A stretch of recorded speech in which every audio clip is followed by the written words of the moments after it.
Our next speaker is David Mclnnes of Mclnnes. I see from his CV that he speaks fluent Italian. I suspect, though, that he may be going to address us in English. From my own point of view, I certainly hope so. He's going to speak about oil major approvals in tanker charter parties, another very current issue. I did think of doing half my speech in Italian and half in English, just to keep the translators on their toes. But I think I will do it in English, as I think most speakers understand English.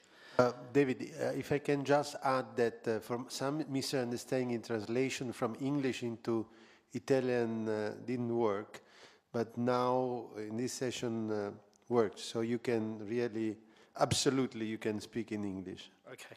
Thank you, Francesco, for letting me speak in English. Yes, my talk is on oil major approvals in tanker charter parties. There we are. Oil major approvals in tanker charter parties there are 2 points really to note about this area of law, certainly as a matter of English law. The first is that it is a fundamentally important area of law if you're a tanker owner or charterer, because if you do not have oil major approvals, then you cannot lift oil cargoes and you cannot trade your vessel. It's as simple as that.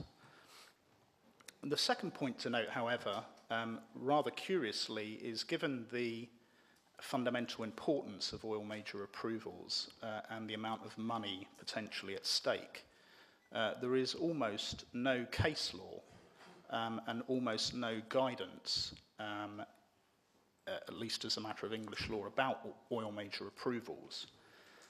It's one of those areas, if you look in Wilford, that the guidance amounts to a single page and one single case, and that guidance, frankly, doesn't get you very far. It's one of those instances where they say an oil major is a question of fact and evidence. So thank you, Mr. Welford, for that helpful advice.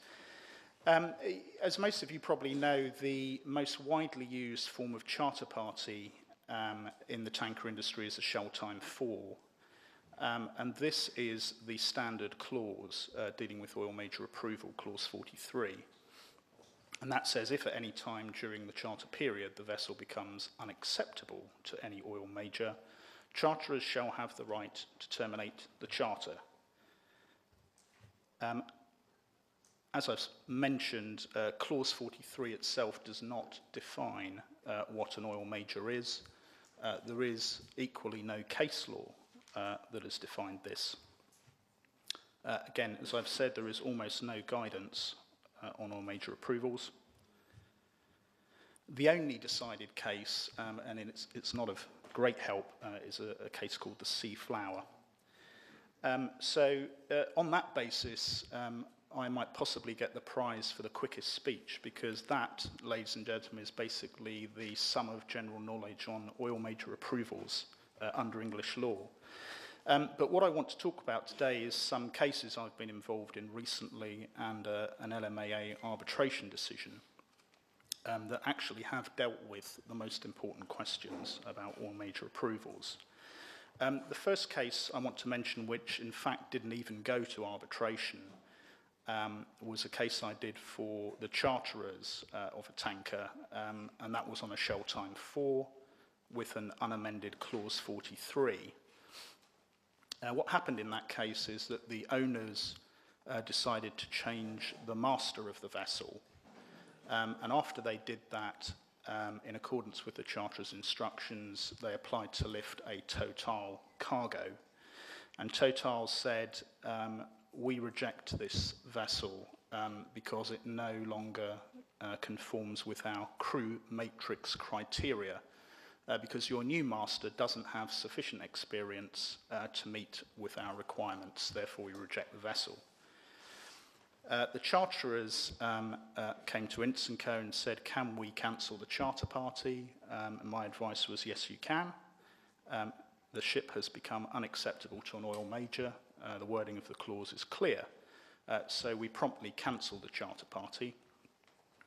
The owners were not best pleased with this, but in fact they didn't even go to the extent of starting an arbitration, because ultimately implicitly they accepted that what the charterers had done was correct.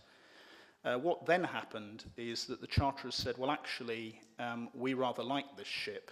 We've had it on charter for 2 years, and we have a year left on our charter. So we'd like to take the vessel back, Mr. Owner, but we will take it back at the current market rate of hire, which for the unexpired year of the charter was $5 million less. So in short, in the space of a couple of hours, the owners lost $5 million and the charterers made themselves $5 million. So that is a perfect illustration of the importance of oil major approvals. And I have to say on the back of that, that any tanker owner who signs a charter party with an unamended clause 43 is asking for trouble, and any charterer who manages to get them to sign that must be thinking that Christmas has come early this year. So that's the first case. The second case that did go to an LMAA arbitration award dealt with a number of the critical points of oil major approvals. Now in this case, there was an amended shell time for clause 43. It's quite a lengthy clause. But the key wording is the final part that says, if at any time during the charter period the vessel has less than 3 oil majors approvals, the charterer shall have the right to terminate the charter. So that wording is slightly different. Here you have to have 3 oil major approvals. What happened in the case is that the charterers, and again I was instructed by the charterers, attempted to lift a number of cargoes of oil majors, and the vessel kept being rejected. And they got very annoyed with this. They demanded from the owners a list of the oil major approvals. The owners resisted providing that, but eventually they provided the following list. And this was on the 2nd of May 2008. So there you see a list of oil majors, and there was the list of approvals. So it had approvals of 4 entities, Innovine, who are a petrochemical company, BHP Rightship, SGS, and CDI, who are all vetting, inspection, and approval societies. Following receiving that, the charterers, again with our advice, cancelled the charter party because they maintained that the vessel did not have 3 oil major approvals. And in the course of the arbitration proceedings, actually, more or less, all of the interesting questions about oil major approvals were raised. Now, the first thing the owners said is that an oil major doesn't actually mean an oil major. It means a major producer or charterer of petrochemical products, not necessarily oil. And secondly, they said those companies, the vetting and approval companies, the oil majors rely on their inspections and SIRE approvals and reports. And therefore, if the vessel has approval of those bodies, it is tantamount to oil major approval, because that is what oil majors rely on. The charterers said, no, the clause means what it says. An oil major is an oil major, not a petrochemical major. A vetting and approval society is only that. It is not itself an oil major. The second issue was that the owners said that actually the correct way you construct clause 43 is it's only an obligation to exercise due diligence, not an absolute obligation. And the charterer said no, it was an absolute obligation, and there was an express right of cancellation. Thirdly, there were arguments about whether the charterers knew the position and that they didn't exercise their rights promptly, which under English law you must do. And then the owners said that following termination, the vessel was accepted by all majors, to which the charterers said, well, the critical question is what was the position on 6th of May. On those questions, the tribunal held Innovine, BHP, Rightship, SGS, CDI, none of them were oil majors. The vessel did not have 3 oil major approvals, and the charterers had validly cancelled. The tribunal held that it was not an obligation of due diligence, it was an absolute obligation, and it was a condition of the contract. The tribunal rejected the waiver or estoppel arguments as well, so the charterers won on every single point. A couple of other points I want to mention, and I think my time's almost run out, but I'll carry on because I think we have a lot of time in this section.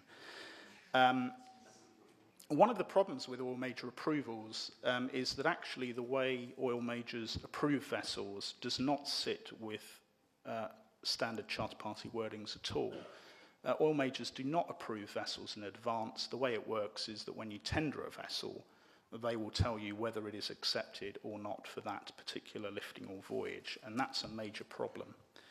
A second issue that was not raised in the charter, I've explained the facts of the case, but one question that was left open was that the owners during the course of the charter had tried to lift a lot of cargoes, but the vessel was rejected, and could they claim damages in addition to actually cancelling the charter?